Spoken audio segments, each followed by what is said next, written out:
what is our policy? I will say it is to wage war by sea, land and air, with all our might, with all the strength that God can give us, to wage war against a monstrous tyranny never surpassed in the dark and lamentable catalogue of human crime. That is our policy. You ask, what is our aim?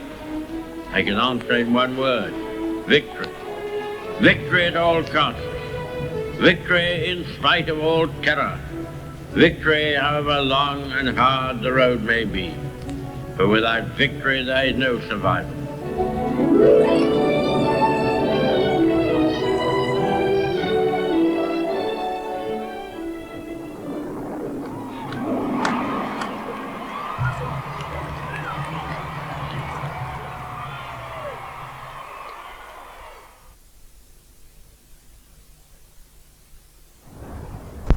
This is a naval gun of the type fitted to Hull merchantmen in World War I. Now, 1418 was largely a soldiers' and sailors' war. World War II was total war. A war fought out as much by civilians on the home front as by armed forces on land, sea, or in the air. Killing the enemy on the battlefield was not the only objective. Now, such a war could only be won completely to unconditional surrender by economic warfare. So factories, shipyards, food industries were to be bombed to destruction, and civilians terrorized into capitulation. Hitler and Goering knew of Hull's importance in such a war. Britain gets another foretaste of aerial attack. This time Nazi bombs are dropped on a northeast coast town. But fortunately, again, there are very few casualties. 8 civilians are wounded.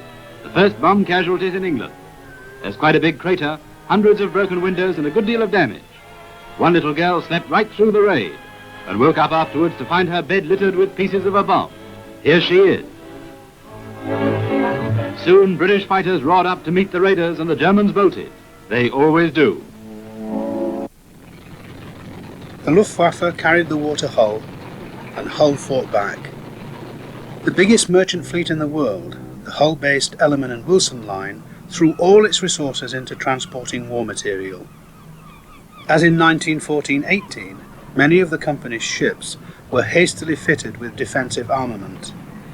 But alone or in convoy, thousands of tons of shipping would be sunk by mines, bombs and U-boats. The seamen of Hull knew the risks in sailing essential food to our besieged island. 1/3 of all merchant navy men never came back from the Battle of the Atlantic. The Russian convoys were notoriously hazardous. I was only, 20 years of age, third officer, and we were the appointed Commodore vessel. But once we left Iceland, after about 3-4 days, then you got the attacks. And you could basically rely on 15 minutes between each attack, whether it's aircraft or submarine, high-level bombing or low-level. But even when the low-level torpedo bombers came between the columns, it was nothing to depress your gun right down. And as you're firing at him, you may suddenly find out you had put a couple of holes through the funnel of a ship at the other side. I had gone to a gunnery school in Hull for 3 months, and I was responsible for the organisation of the guns. The guns were always that you could never get them forward of the beam of the ship, because then you were an attack vessel, not a defensively equipped vessel. But on that convoy, I took all the stops off the guns. If an aircraft was coming from ahead, I wanted to hit it, regardless of what everybody was saying. And a lot of aircraft did get shot down, and of course the Navy with the ASDIC, of course, got a lot of submarines. But no, I don't think you really could say you were afraid until it was all over. Hull's rail links to Liverpool, Leeds, Sheffield and the industrial West were vital to the war effort. These important supply routes were kept open despite the bombing, and the docks worked round the clock. Ships braving the North Sea Run, or E-Boat Alley as it was nicknamed, were turned round by Hull's civilian dockers. Dockers were also in uniform. Hull dock labourers made up the 1023rd Port Operating Detachment of the Royal Engineers, and they saw service loading and unloading Allied shipping in all the European theatres of war.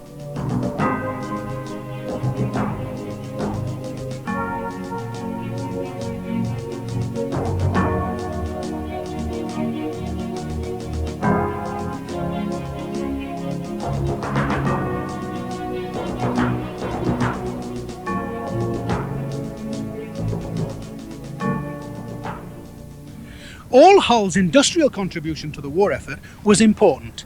Behind me is High Flag's Mill, Wincolm Lee. It marks the origins of a much underestimated activity.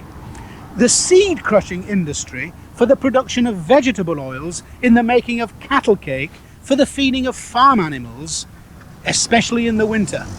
Irreplaceable in wartime. Napoleon's observations about an army marching on its stomach were never more relevant than in World War II.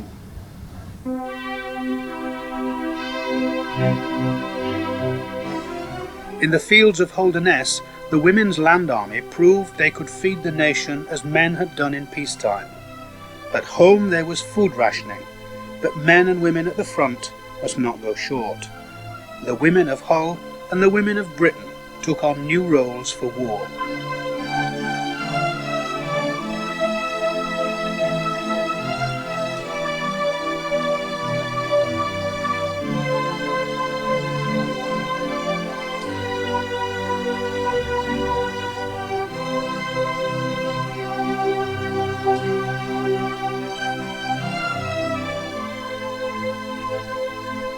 Hull's workers went to war, men and women.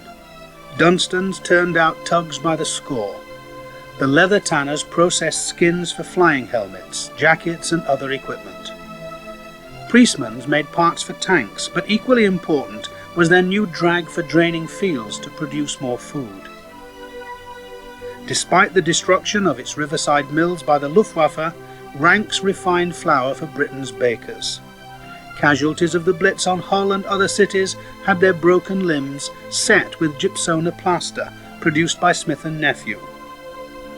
Hull's innovatory paint industry was almost destroyed. The city's fight back was nothing if not diverse. The British Army escaped total destruction at Dunkirk, but its equipment was left behind. There were serious shortages and everyone had to help.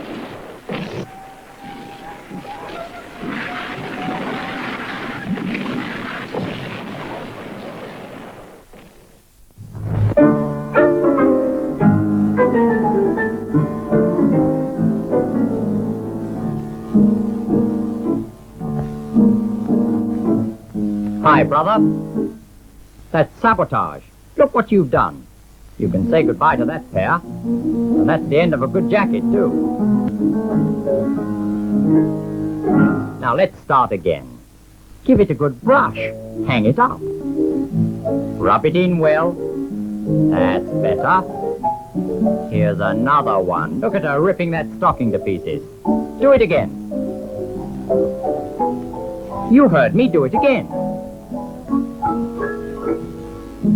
That's the way. Here's another wrecker. You don't believe me? Right, I'll show you. That's what happens if you hang them up wet. Why not lay them out flat and smooth them into shape? If you're careless with your clothes, you're robbing a soldier of his coat, a pilot of his helmet. Let these machines operate full-time on essential work. Worth it, isn't it?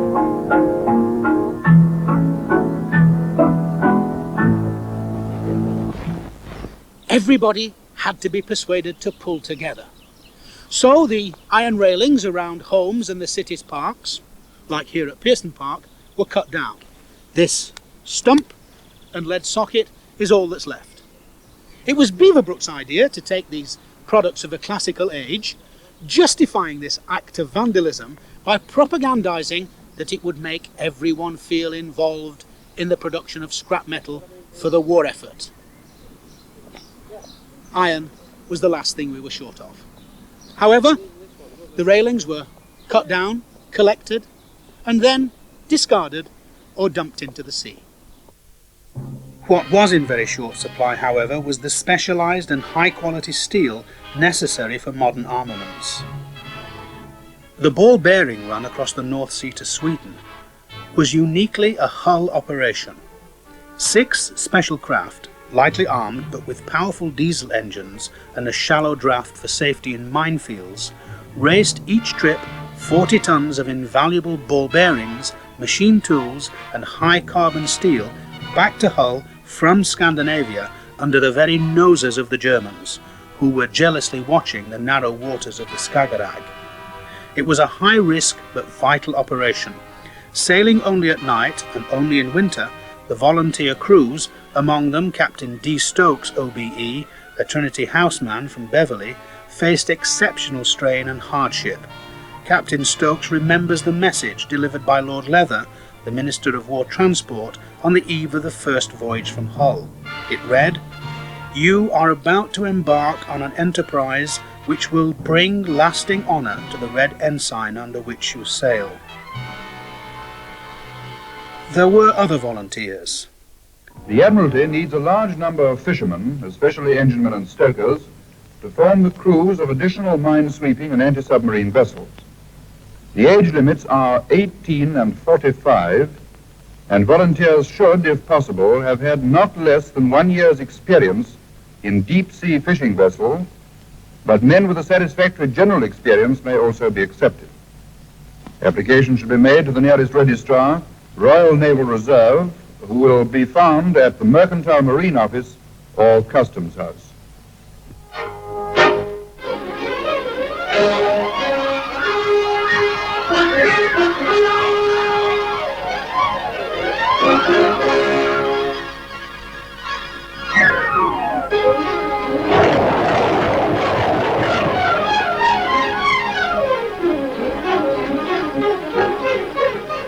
Skippers, engineers, stokers and radio operators, fishermen from all the East Coast ports, responded to the call to join the Royal Naval Patrol Service, or Harry Tate's Navy as it was christened, because of all the gadgets fitted to trawlers converted as anti-submarine vessels and minesweepers. The hard work of these armed trawlers helped keep the sea lanes open and saved many a large ship from subs and mines. Anti-submarine trawlers sank at least 8 U-boats during the war, but losses were high.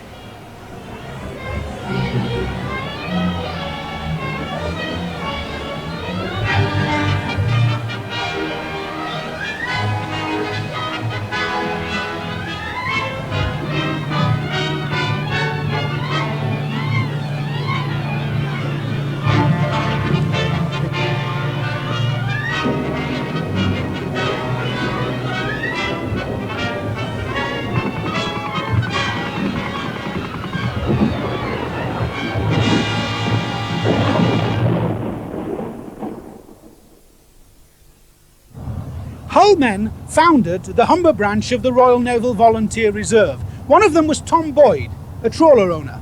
He was made an international hero when he commanded a flotilla of torpedo boats escorting the TNT-packed destroyer HMS Campbelltown to Saint-Nazaire on the Loire in German-occupied France. She was to be exploded against the gates of the only dry dock capable of servicing the battleship that the British were terrified would join the Battle of the Atlantic, the Tirpitz. Tom Boyd returned and was decorated for valour. The family business is now run by his son, Tom Jr. At the start of the, before the start of the war, he'd been in the TA in the Yorkshire Yeomanry, and then when it became apparent there was going to be a war, he didn't feel like fighting in tanks, and he thought he'd rather fight in ships. So they'd said to him, well, if he waited a while, he could have a commission. And typical him, he said, no, I can't resign a commission in the tank corps and hang about for someone to give me a naval commission. He said, I've got to start right away. So he went in as an ordinary seaman. And one of the first ships he was on was HMS Carlisle. They were in pretty thick weather, and there were some trawlers escorting them. And the commander of this cruiser said to my father, who was on watch. Find out the name of that trawler over there. You see, so my father said, well, that's the Arctic Ranger, sir. So he said, well, how do you know? He said, because I own her.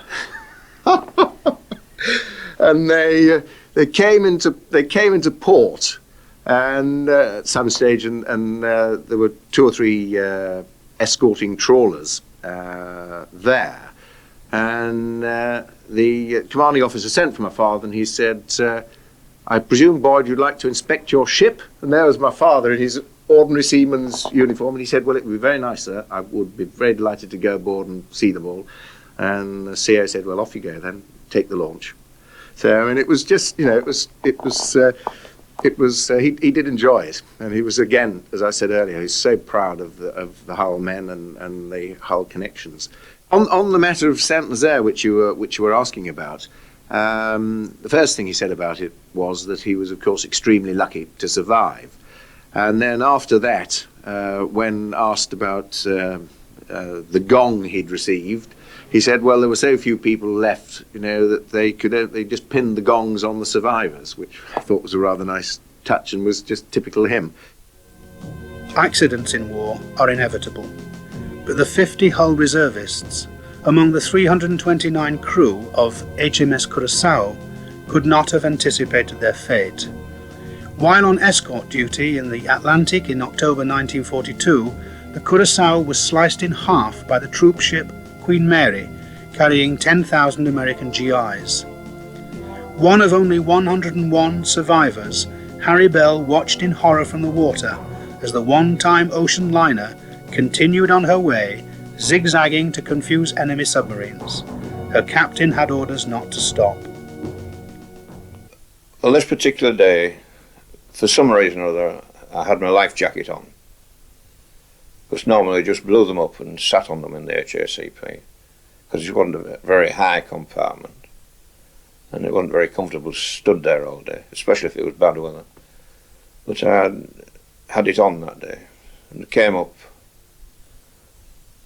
onto the big gun deck, where an engineer commander was pulling people. Well, I suppose it must have been some others besides us that came up through the engine room uptake. Looked with stern and just saw the stern part going down. The engineer commander said, well, get over the side, lads. So she was on the side bar then, went down, slid down the side of the ship, and as I was swimming away I saw petty officer who was a diver stood on the bows of the ship, and he wouldn't jump over the side, just waving. Anyhow, my thoughts were to get as far away from the ship as possible to avoid the suction and also the oil. There were 1 or 2 Cali floats of our own that had been got away. I got hold of an old barrel out of one of the lifeboats, but the Queen Mary hadn't dropped any lifeboats or Cali floats at all, which we thought she would. Well, I suppose we thought that she would in the water at the time. But there was a lot of people choked on oil fuel. I think that was the thing that killed most people, was the oil fuel. They got into the lungs. And of course, some of them weren't very good swimmers. But at the time, my wife was expecting, and that was all I could think of in the water, was getting back home. Wartime censorship prevented the full story being told, and Harry Bell found, after his time in the water, that he had yet another ordeal waiting at home. The first morning I was back, my wife came upstairs and told me there were some of the wives waiting downstairs for me, which was a horrible thing, because we'd got home before the next of kin had been informed. And that was, I think, one of the worst moments of my life, was having to face these women, to think I was alive and their husbands had not survived. My best friend and best man, he was lost, which was very, very sad, because he was a great lad. The doughboys and the Queen were on their way to the combined Allied landings on the North African coast, codenamed Torch. The Western Desert Campaign had been typified by daring attack and counterattack, with chivalry and heroism shared by the soldiers as they shared Lily Marlene. At one time, running from the positions at Gazala, as a stretcher bearer, I used to accompany wounded going to Tobruk. Now, so far down, a tank, an English tank, had accompanied us, and then halfway to Tobruk, a German tank had intercept, and they'd lead us the rest of the way. Well, the two tank crew used to have a chat and have a smoke, and then we'd proceed to Tobruk. Now, just on the outskirts of Tobruk, where the hospital ships were, we were stopped, and we were all lounging about having a smoke, and an order was given in German first, and then in English, calling everybody to attention, which we did. And then I sensed somebody at my side, and I heard a voice say, "Combatant." And I felt a finger touching me lapels on my shoulder, which was East York's. And then this English officer answered in German and said, "Yes, sir, but is a stretcher bearer." Oh, well, with that, a packet of 20 capstan was pushed in my hands. And when I looked up to thank the giver, I found it was Rommel. It was comradely gesture one day and bitter fighting the next. Mike Hurst and the 5th East Yorkshires were in the thick of it.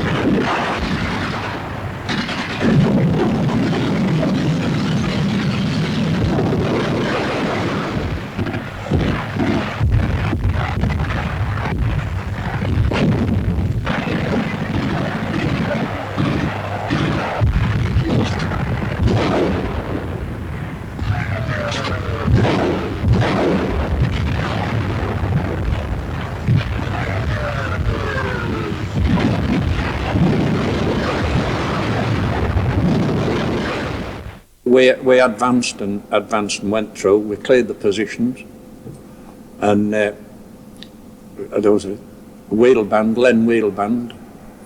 He advanced towards a machine gun post that they were stood on the top with their hands up, surrendering. And as he advanced, another Italian opened up with a machine gun between their legs and riddled him in the stomach. Our company sergeant major, Drummy Matter, he was a nice chap, real nice, well liked by the men. He ran forward shouting a few obscenities, spraying with his machine gun, and he went absolutely berserk, and he wiped out quite a number of machine gun posts, including this particular one.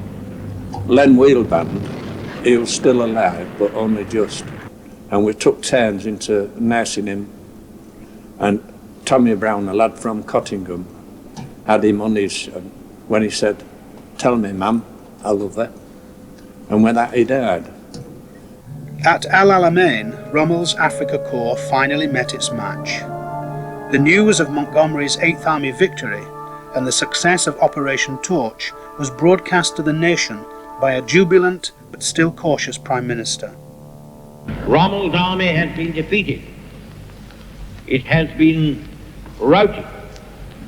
It has been very largely destroyed as a fighting force. This is not the end. It is not even the beginning of the end. But it is perhaps the end of the beginning.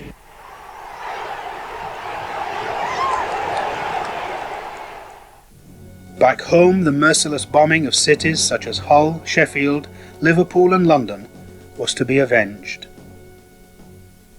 If tonight the people of London were asked to cast their votes as to whether a convention should be entered into to stop the bombing of all cities, an overwhelming majority would cry, "No, we will mete out to the Germans the measure, and more than the measure, they have meted out to us."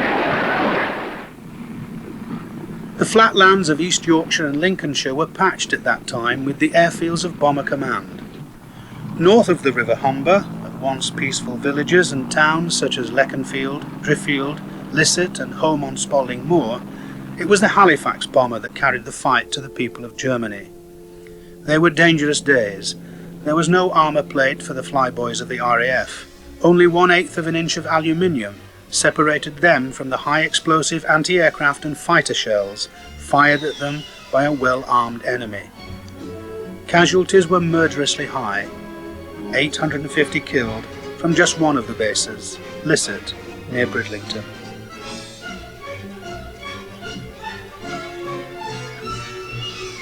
Ken Dobbs remembers the friends he lost and his own miraculous escape as his Halifax bomber was attacked by Focke-Wulf 190s and crashed from 12,000 feet onto Caumont, a village in northern France. The sole survivor, Ken, who as wireless operator and air gunner had been seated near the nose, was found by Frenchmen barely alive, tangled in control wires in a shattered section of the rear fuselage. Ken's war was over, but he had survived.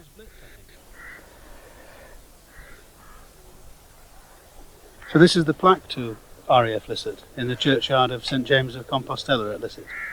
Yes, this was the plaque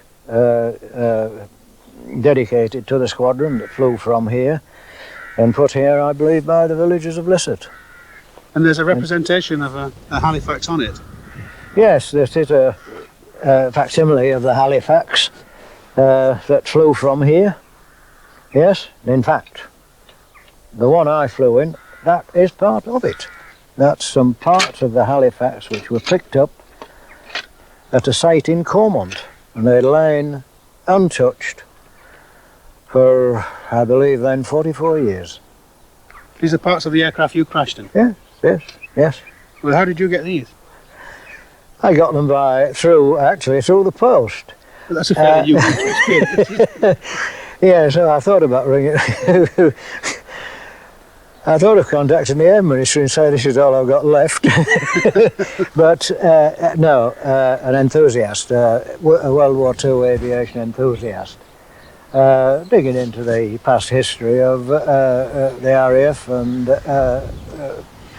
the outcome of a lot of the crashes away in France, found these. And through his digging around, probably RAF records and one thing and another where they get this information from, found me as a sole survivor of that crash. And they're possibly parts of your radio set? They're possibly parts. They've certainly got, they're looking as though they're parts anyway. You wouldn't identify them 100%. You not get much out of it now, Ken? I don't think so. I think normal service won't be resumed from them for a long time. Like this one at Holme on Spalding Moor, the majority of the RAF airfields have now been returned to agriculture or converted to industrial estates. But their wartime function and the brave men who flew from them are not to be forgotten.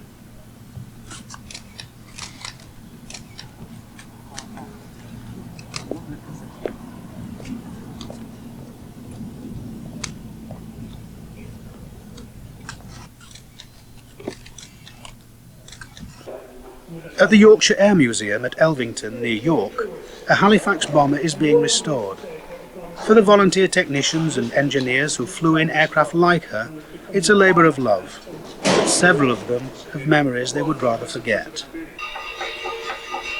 And you were shot down in one of these? I was. I think, right. I was indeed. As a mid-upper gunner. As a mid-upper gunner? Yeah. Where were you when you were shot down? In the gun turret itself? Well, when we landed in the sea, I was in the ditching position, which is what you've got to be. Mm-hmm. And you were rescued by the Germans? We were picked up by a German E-boat, yes. An E-boat, was it? Yeah. Oh, yeah. And spent the rest of the war in Germany? In Silesia. Which is in Poland? And on the borders of Poland and Czechoslovakia. Yeah. Was it mainly our crew that was in there? Or? We were 1,000 air crew. Really? In this particular camp, and we were placed there for punishment. The Germans had us chained up, manacled, with handcuffs for a year. For a year? For a year. Yeah. Good Lord. You, Ernie, What? From I was Hull? on. Yes, and I was on 102 Squadron at Pocklington. And I was a navigator. Ray was 76 Squadron from Linton on Ouse. That's right. Yes, that's right. He just actually went to his target about a week before I joined my old squadron. Actually, I didn't go on that raid. Mm-hmm. Talking about raids, did you spend any time in Hull during air raids? I did indeed. I was always pleased to get out of Hull as well because. Why is that? Well, I mean, you used to go there and all I spent was my time in the shelter with my parents. You know, there were bombs flying out. I was a lot safer on the squadron. I felt more at home. Not only that, I felt I was getting my own back. I mean, those poor so-and-sos on the floor in Hull were just there taking what was going thrown at them. And I didn't think that was very good. How many missions did you fly? I did 29. I think that business of feeling safe on the squadron was in fact true. You were vulnerable. Yes. Yes, you were vulnerable. And I don't think Hull really got the publicity it deserved. You'd never hear other towns which had a lot less than us, you know, sort of get better write-ups than that. You mean in the scale of damage then? Oh, yes.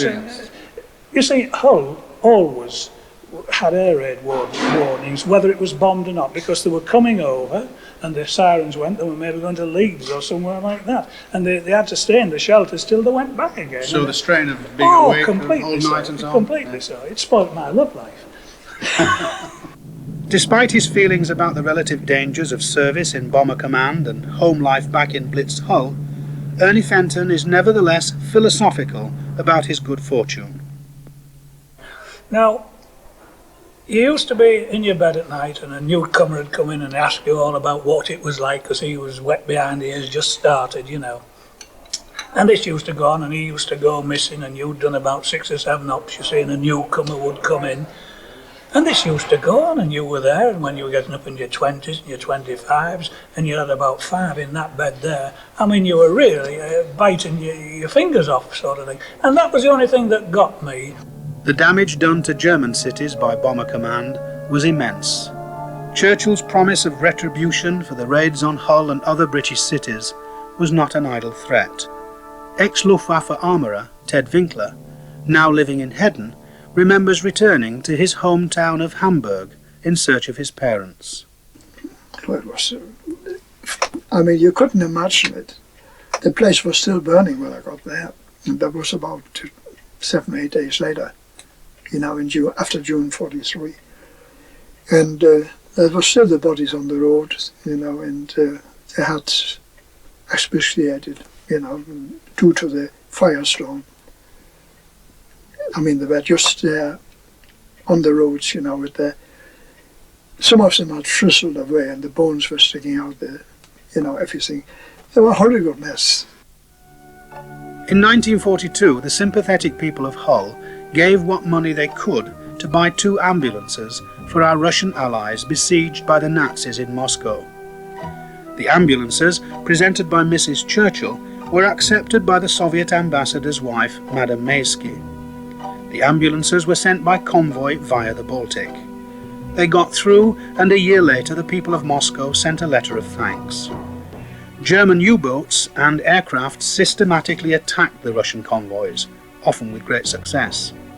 At times, the battleships of the Kriegsmarine posed an even greater threat, but the Royal Navy was prepared.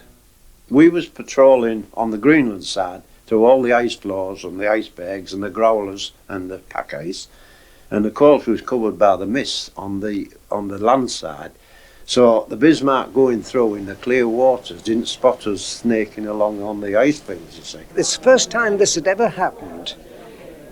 The British Admiralty sent a battleship to cover a Russian convoy. So there was the Duke of York, ourselves the Jamaica, and 4 destroyers operating between a convoy and the Norwegian coast. So the point was we was belting along after that, and we got the information from our captain, Captain Ellis, that the Prince of Wales, through coded signals, the Prince of Wales and the Hood were belting up from Scapa Floor to intercept. The Shannos was a big battleship and a very fast one. Speed is probably the fastest of the German battle cruisers, and it tried to intercept a convoy, and it more or less knew where it was due to air reconnaissance. It's an axiom in the Navy to engage the enemy more closely. So the lads on the Hood and the Prince of Wales were bolting in. They was going to obey like the old Nelson touch. Instead of using a bit of strategy, they went bolting in. And there were two other cruisers between the Scharnhorst and the convoy. And the Scharnhorst tried to get round the British cruisers. Remember, Hitler had said avoid contact with British warships whenever possible. So the Scharnhorst tried to get round. But of course, in going round, all the British cruisers had to do was cut across. And every time the Scharnhorst tried to approach the convoy, the British cruisers were still there waiting for her. The Cumberland was damaged from Scharnhorst's fire. But then the Scharnhorst, instead of pursuing it, decided that the best thing to do was to make back for base.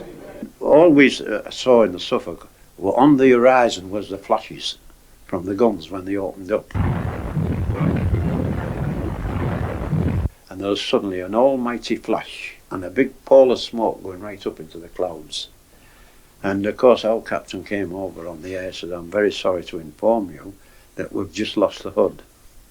The Duke of York, ourselves the Jamaica, and the 4 destroyers we had with us were between the Scharnhorst and her base, waiting for her to come.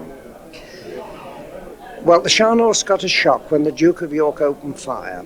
There was no hits recorded, but the Scharnhorst turned away to the north, and she was a very, very fast ship.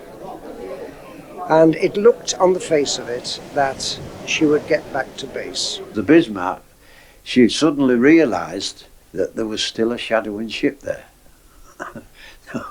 So what she did, she wanted to divert us from the Prince Eugen.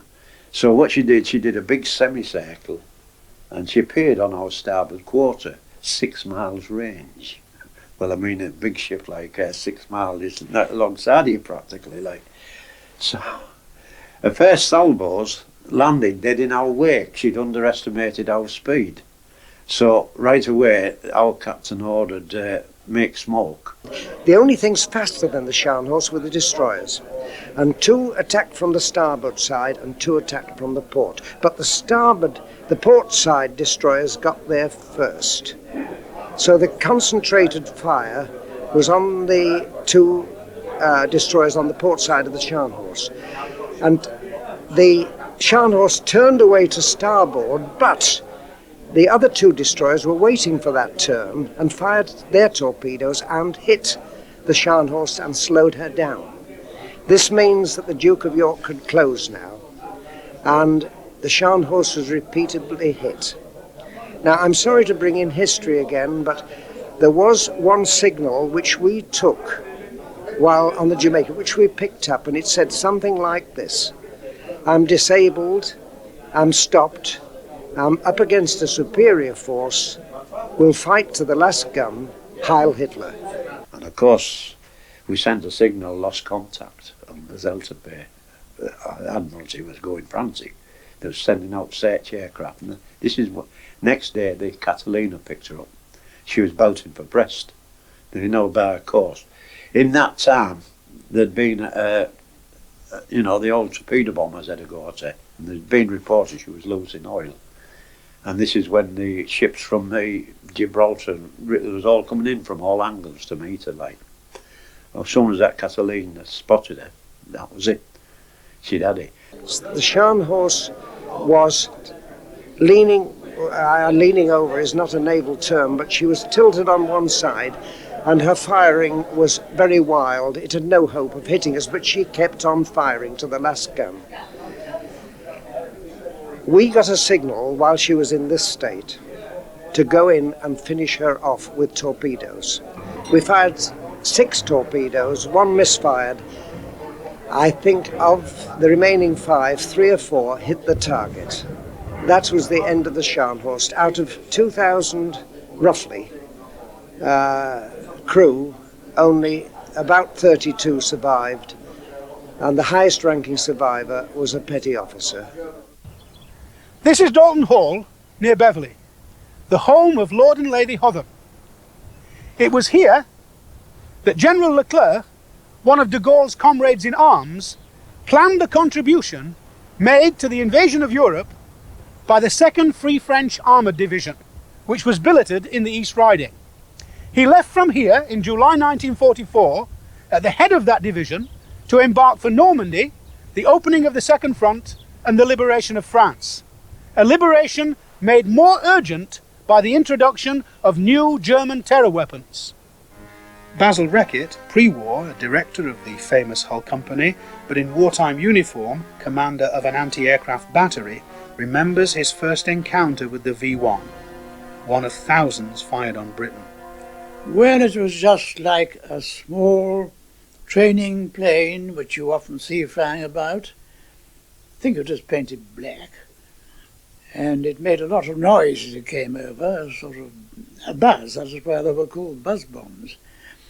And it was going very fast. They were flying at 150 to 200 miles an hour rate. It was rather like a pheasant shoot. There were hundreds of bangs all round, puffs of smoke, and then suddenly one of the shells actually contacted the buzz bomb, and it exploded in the air with a terrific bang. Well, that was lucky. These supports are what remains of a V1 launching platform. The flying bomb that landed on Spring Head pumping station, and those fired at and brought down by Basil Reckitt's anti-aircraft battery, were launched from sites such as this. It's one of approximately 50 in northern France and Belgium. Behind me is a massive reinforced concrete bunker where V1s and V2s were manufactured. Thousands of slave labourers from all over occupied Europe lived, worked and died in this enormous undertaking. The site's surrounded by craters made by bombs from Allied aircraft. If it hadn't been for the skill and courage of our airmen flying against extremely well-defended targets, such as this one was, the Blitz on Hull and the air raids on other British cities might well have entered an even more deadly chapter. Just as courageous as the bomber crews were the men who sacrificed their lives or were wounded in the invasion of Normandy. This aeroplane, about to land at Leven Airfield, is piloted by Percy Cotter from Gilberdike.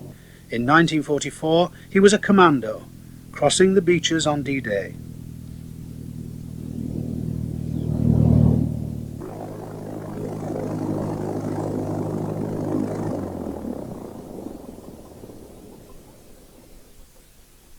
Now, the East Yorkshires landed ahead of us on Sword Beach.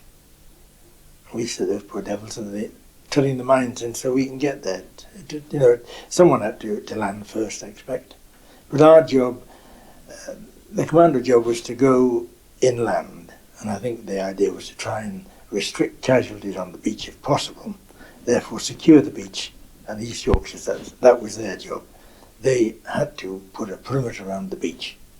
So we had the rather easy job of landing through them. Our only problem was the heavy machine gun fire that was being fired from a range, plus the mortar fire. You got ashore, you were conscious of the firing, although the very first thing I was conscious of was this cameraman, who seemed to be taking shots of our ship in particular.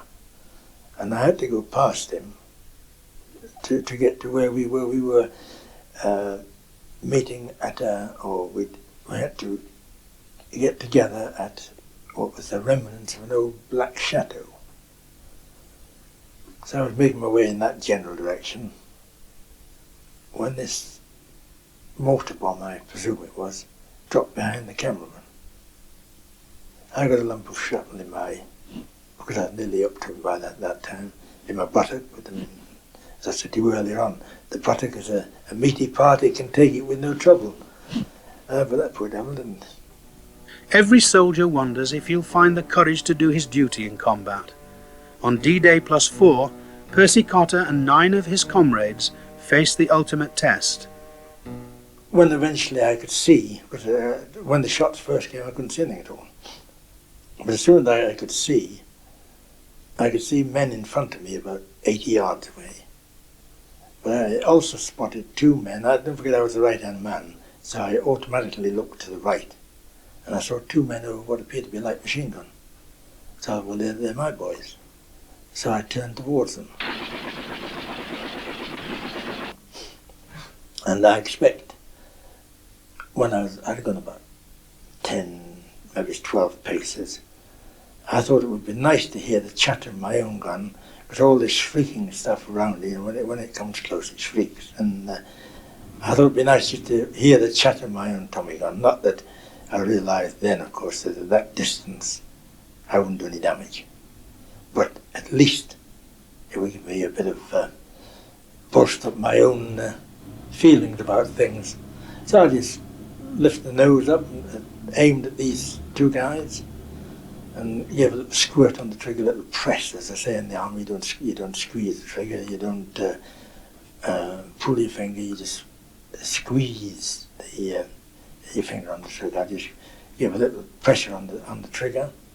But instead of the chatter of the Tommy gun, there was dead silence. The third time when I pressed and there nothing on, I knew then that immediate action, no immediate action. I obviously had to look at the gun to see what was wrong. And I looked down and I got the shock of my life. The cocking piece was back, and the piece between the end of the cocking piece and the rifle and the Tommy gun muzzle was thick black mud, earth, from what the field we called across at one stage. And that very instant, I just saw that, and at that very instant I felt a burning pain in my head. I felt violently sick. And that was it. I don't know how long I was out, but I'd been shot. Ernie Teal from Walkington was luckier. He was in the Guards Armoured Brigade, part of the 79th Division, landed shortly after D-Day. Their Sherman tanks were the best the Allies could produce, but they faced an even better equipped enemy. There weren't a match for the German armour, and anybody that's either in 11th Armoured, 7th Armoured, or up to do with any tanks will tell you the same words as I'm telling you. That the British and the Yanks never had a tank that could compare with the Panther in any shape or form. And that led to wholesale destruction, you know what I mean? We lost faith at 75mm when a Tiger was advancing upon you. Tiger advancing upon you. I mean, the tank commanders would say to the gunner, aim at the driver's hatch, you might easily stun him. Stun him! With a shell that was 3 foot, you know what I mean? That's how good the Derry armour was. Pluto, P-L-U-T-O, the pipeline under the ocean, guaranteed the invasion troops enough fuel for their advance. The idea was conceived by a man from Hull, Arthur Hartley.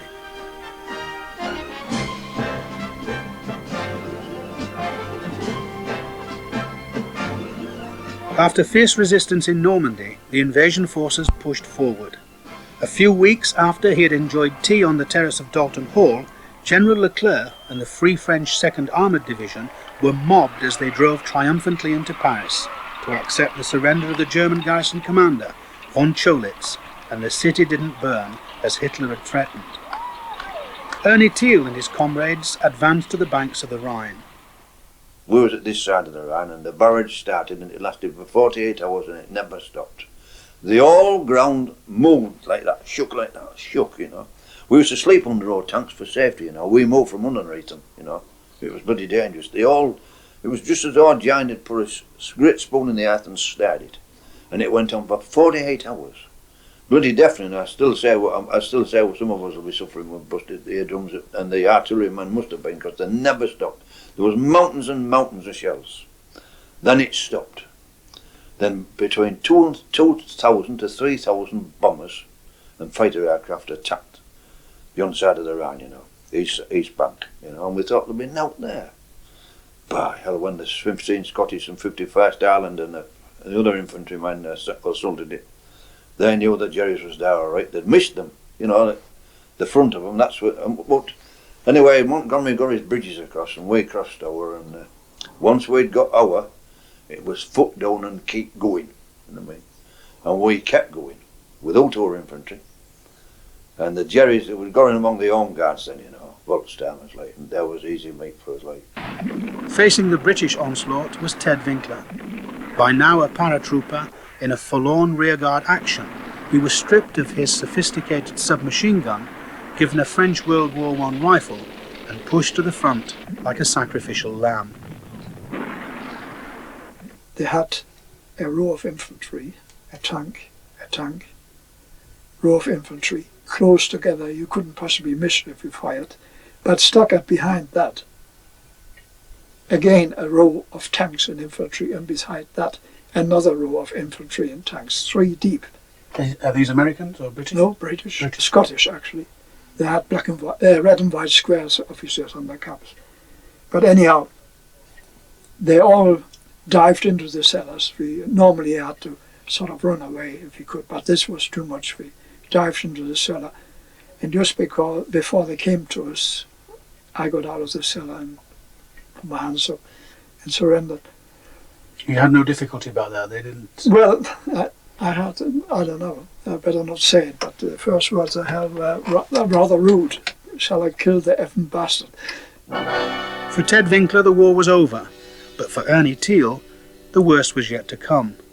We saw it on our map references. I was a tank commander then, and we get approaching this village called Berg, B-U-R-G. That was it. No, B-U-R-G-E. You know, and we, our officers, German-speaking officers, used to go into a house and ring up the village, you know, in front of us. They did this and said, look, if there's no troops in there, no German soldiers, we'll come in peacefully. There'll be no killing and no burning. This is what the Jews didn't like, us burning their villages down. There'll be no burning, you know, which is a big thing, you see. I mean, if they rung up the burgomaster of Woking and the mayor of Woking and said, look, if you're peaceful, there's no British troops in this, we'll come through, we'll do no burning, you see. And we didn't know this, that the burgomaster had a paratrooper, 6th Parachute Regiment, which we was always up against, and they were deadly. They were better fighters than the SS, and that's saying something. Jerry paratroopers were bloody tough. And he had a gun at his head and said, you tell them there's no troops in there, you see. Now my battalion approached Berg, leading the squadron goes in. They gets up this village street, bang, they knocked the first tank out and the back one, you see. Paratroopers in every house. Then slaughtered them, you know, slaughtered all blocks. And the CO says, pull back, burn the buggers. And we started burning them then, you know, with flamethrowers and all sorts of things, you know. It was a horror story, was the Berg, and Hans Gray was pleading on his whaler set, stop running over your own men, you know. Was panicking, we were getting shot at, and our wounded was on the streets, infantry, guards up, infantry, and all dead like, and they were running over them, you know, they were panicking. And we burnt it. On the other side of the world, the fighting was equally ferocious. The Burma Star Association still meets every month in the Railway Club on Anleby Road. These are the men who fought not only the tenacious Imperial Japanese soldier, but malaria, the monsoon, and the jungle. The men at today's meeting all have their stories to tell. Men like Geoffrey Rawlings of the 1st Chindits, who operated behind enemy lines blowing bridges and railways. When supply from the air was impossible, pack mules were eaten in a desperate 1,500-mile fighting retreat to China. The forgotten army fought on, while the people of Hull crowded round their wireless sets for a long-awaited announcement. People in humble and stately homes and at the base hospital listen to the grand news from the mouth of the Prime Minister, Mr. Winston Churchill. Yesterday morning, at 2:41 a.m., at General Eisenhower's headquarters, General Jodl, the representative of the German High Command, and of Grand Admiral Dönitz, the designated head of the German state, signed the act of unconditional surrender of all German land, sea, and air forces in Europe to the Allied Expeditionary Force, and simultaneously to the Soviet High Command.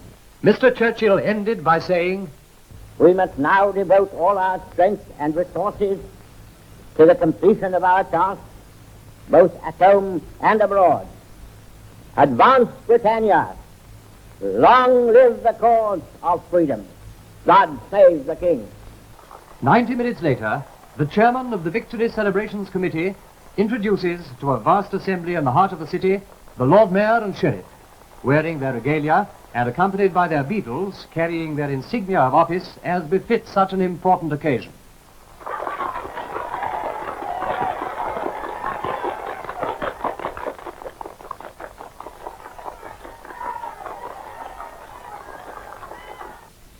The big shadow has departed, driven away by the courage, endurance, the daring of our men, backed by the determination and sacrifice of those at home.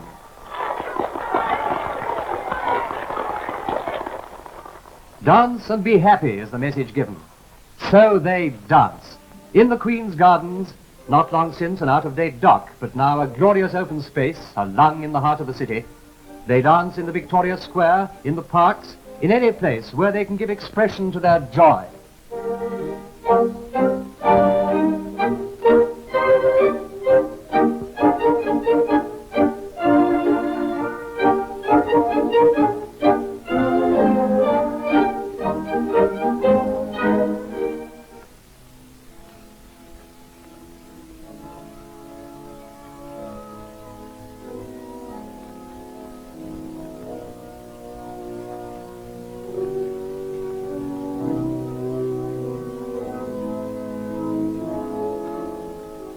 There is, however, need to be grateful to God that the city, much as it has suffered, has not been obliterated, that more have not been killed.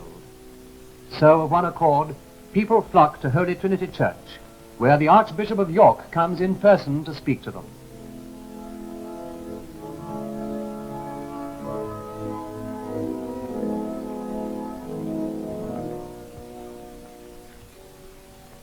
Head of a diocese covering the north of England, with thousands of parishes under his care, he leaves even his own cathedral of York to come to Hull this day. He comes, as he tells them, because Hull is the most bombed provincial place not only in Britain but also in the Empire, with the exception of Malta. The communal bonds forged through trial and suffering are as strong as steel. Then comes a day to remember, to marvel at. Headed by the city police band, an almost unbelievable treat for children, 3,000 of them parade along the city thoroughfares.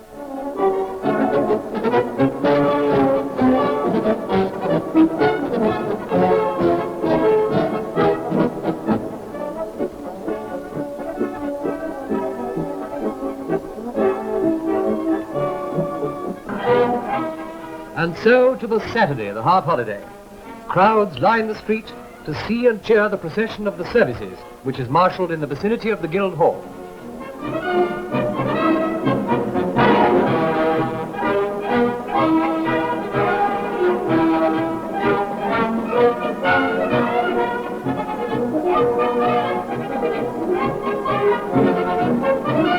They're waiting for the word go. But this time not into action with grime-stained faces, in dungarees, in heavy boots, in soaked and blood-marked clothing. On the contrary, all spick and span, men and women, boys and girls, who by service and service alone have earned a place of honor in this honorable company.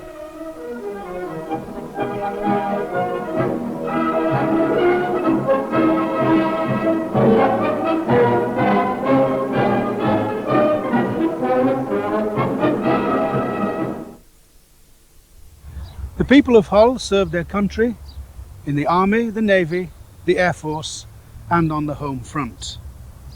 Soon the requisition trawlers would return to St Andrew's Dock, and the merchantmen resume their peacetime duties. Families would reunite as soldiers, sailors, and airmen were demobbed. For some of those who were bombed out during the Blitz, there were new temporary homes, but the promise of better things to come. With victory in Japan, the world could look forward to peace. Got our troubles and we've got our cares, but as long as we keep smiling through, there'll come a day when the clouds roll away and the sun will be shining anew.